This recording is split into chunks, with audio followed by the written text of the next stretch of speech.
பிரியமான தேவ ஜனங்களே, நாம் ஒவ்வொரு நாளும் தேவனுடைய சத்திய திருவசனத்தை நாம் அறிந்து பரிசுத்தத்தின் மேல் பரிசுத்தம் அடைந்து நித்திய ராஜ்யத்திற்கு கடந்து போவோம். 1 தீமோத்தேயுவின் புஸ்தகம் 6ஆம் அதிகாரம் 3, 5, 6, 7, 8 வசனங்கள் முடிய நாம் வாசிப்போம். ஒருவன் நம்முடைய கர்த்தராகிய இயேசு கிறிஸ்துவின் ஆரோக்கியமான வசனங்களையும் தேவ பக்திக்கேற்ற உபதேசங்களையும் ஒப்புக்கொள்ளாமல் வேற்றுமையான உபதேசங்களை போதித்திருக்கிறவனானால், பாருங்க, வேற்றுமையான உபதேசம் எது என்று நாம் பார்ப்போமானால், மனுஷனுடைய சுய கற்பனைகளை போதனையாக்கி உபதேசமா போதிப்பாங்க. அவருடைய இருதயத்துக்குள்ள பணாசு இருக்கும். தேவ பக்தியின் வேஷத்தை தரித்து என்ன பண்ணுவாங்க? பணாசை இருதயத்தில் அவர் கொண்டவர்களாய் சொத்துக்களை சேர்த்து வைக்க வயிற்றுக்கு ஊழியம் செய்கிற ஊழியக்காரர்களா இருப்பாங்க. இருதயத்தில் என்ன இருக்கும்? பண ஆசை இருக்கும். அதனால்தான் கர்த்தர் சொல்லுகிறார், 5வது வசனத்திலிருந்து வாசிப்போம். கெட்ட சிந்தை உள்ளவர்களும் சத்தியம் இல்லாதவர்களும் தேவ பக்தியை ஆதாய தொழில் என்று எண்ணுகிறவர்களுமாய் இருக்கிற மனுஷர்களால் உண்டாகும் மாறுபாடான தர்க்கங்களுக்கு பிறப்பிக்கும் இப்படிப்பட்டவர்களை விட்டு விலகு. பாருங்க, இவர்கள் என்ன பண்ணுவாங்க? தேவ பக்தியின் வேஷத்தை தரிச்சவங்களா இருப்பாங்க. தேவ பக்தியை ஆதாய தொழிலாக எண்ணுவாங்க. உலகத்தில் அநேக வேலைகள் இருக்கு. அந்த வேலைகள் எல்லாம் விட்டு தேவனுடைய ஊழியத்தை செய்கிறேன் என்று சொல்லி, தேவன் ஊழியக்காரன் என்று சொல்லி, பாருங்க, வேதத்தை ஆதாய தொழிலாக, இந்த தேவ பக்தியின் வேஷத்தை தெரித்து பணத்திற்காக இது ஒரு ஆதாய தொழிலாக எண்ணி ஊழியங்களை செய்வாங்க. அவங்களுடைய எண்ணங்களும் சிந்தனைகளை பார்த்தினா பணத்தின் மீதே மோகம் உள்ளவர்களா இருப்பாங்க. ஆசி ஐஸ்வர்யத்தை சேர்த்து வைப்பதற்கே எப்படி இருப்பாங்க? தீவிரிப்பாங்க. அதனால்தான் கர்த்தர் சொல்லுகிறார், இப்படியாப்பட்டவனை விட்டு நினைப்பண்ணு, விலகு.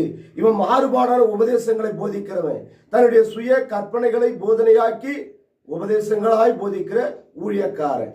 2 தீமோத்தேயுவின் புஸ்தகத்தில் வாசிக்கிறது போல அவங்க யாரு? தேவ பக்தியின் வேஷத்தை தரிச்சவங்க. அல்லேலூயா. வாசிப்போம். போதும் என்ற மனதோடு கூடிய தேவ பக்தியே மிகுந்த ஆதாயம். உலகத்தில் நாம் ஒன்றும் கொண்டு வந்ததுமில்லை, இதிலிருந்து நாம் ஒன்றும் கொண்டு போவதுமில்லை என்பது நிச்சயம். பாருங்க, உலகத்திலிருந்து ஒன்று கொண்டு வரல, ஒன்று கொண்டு போவதே இல்லை. அல்லேலூயா.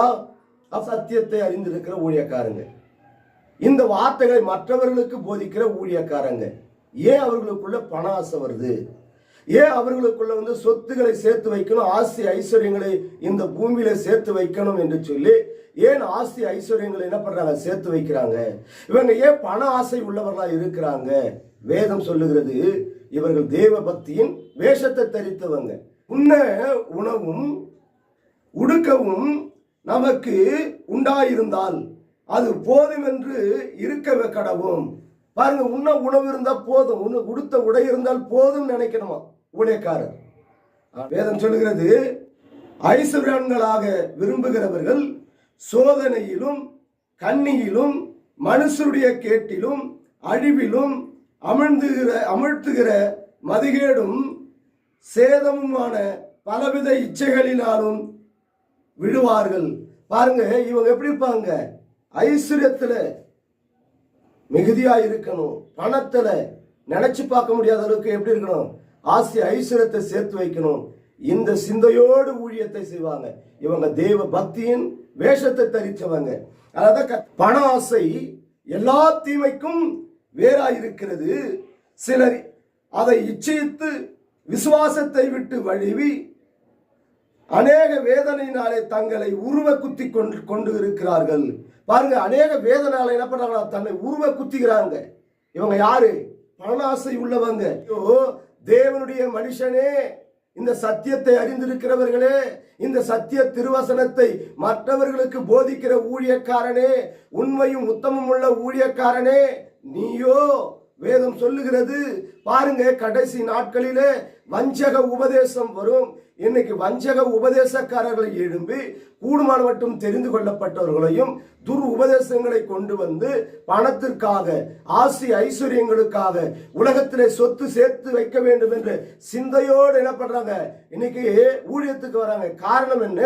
வேற மாற்று தொழிலுக்கு போகாதபடிக்கு தேவ பக்தியின் ஆதாய தொழிலாக எண்ணி, இந்த தேவ பக்தியின் வேஷத்தை தரித்து இவங்க என்ன பண்றாங்க, ஆதாய தொழிலாக, ஊழியத்தை ஒரு ஆதாய தொழிலாக எண்ணி இந்த உலகத்தில் ஆசி ஐஸ்வர்யங்களை இவங்க சேர்த்து வைக்கிறாங்க. இந்த ஊழியக்காரனை விட்டு நீங்க விலகிடணும். ஏன்? ஊழியக்காரன் எப்படி இருக்கணும்? உண்மை உத்தமம் உள்ள ஊழியக்காரனா இருக்கணும். வஞ்சக உபதேசம் வரக்கூடாது. தேவ பக்தி ஆதாய தொழிலாக எண்ணி இந்த ஊழியத்தை செய்யக்கூடாது. நாம் தலைகளை தாழ்த்தி ஜெபம் செய்வோமா? ஆண்டவரே, இப்படிப்பட்ட மாறுபாடான உபதேசங்களை போதிக்கிற சத்திய வார்த்தைகள் அவர்களிடத்தில் இல்லாதபடிக்கு தேவ பக்தி ஆதாய தொழிலாக எண்ணி ஊழியம் செய்கிற நாங்கள் இனி அந்த ஊழியக்காரர்களோடு ஐக்கப்பட மாட்டோம். அப்பா, இயேசுவின் நாமத்தில் ஜெபிக்கிறோம். ஜீவன் பலனும் உள்ள நல்ல தகப்பனே.